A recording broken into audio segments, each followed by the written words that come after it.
धामणगाव तालुक्यात भगवान श्री परशुराम जन्मोत्सव मोठ्या थाटात साजरा करण्यात आला।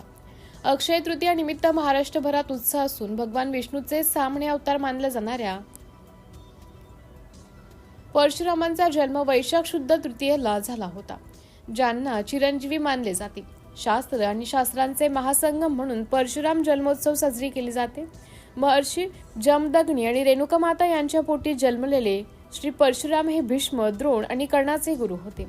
धामणगाव तालुक्यात श्री भगवान परशुरामजी यांचा जन्मोत्सव मोठ्या थाटात साजरा करण्यात आला। सकाळी 9 वाजता श्री भगवान परशुरामांच्या मूर्तीचं पूजन करण्यात आले आणि सकाळी 10 वाजता श्री गौतमा पूजन आणि चारा वितरण करण्यात आला। श्री गौरक्षण संस्था येथे जाऊन अखिल भारतीय ब्राह्मण सभा, श्री परशुराम सेवा समिती व सर्व शाखीय ब्राह्मण सभा, परशुराम महिला सेवा समिती, धामणगाव रेल्वे यांच्या उपस्थितीत पार पाडण्यात आला आणि महिलांसाठी विविध कार्यक्रम आयोजित करण्यात आले। महावीर भवन येथे भगवान श्री परशुरामांचे पूजन, शांतीपाठ, भजन संध्या स्थानीय कलाकारांच्या द्वारे प्रस्तुत करण्यात आले व सकाळी 7 ते 10 वाजेपर्यंत महाप्रसादाचे आयोजन करण्यात आले होते।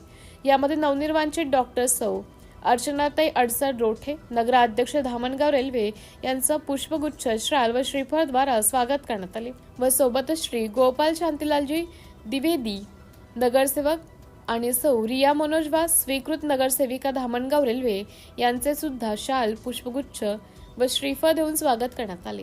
सिटी इंडिया न्यूज साठी जिल्हा प्रतिनिधी अनिल शर्मा, धामणगाव।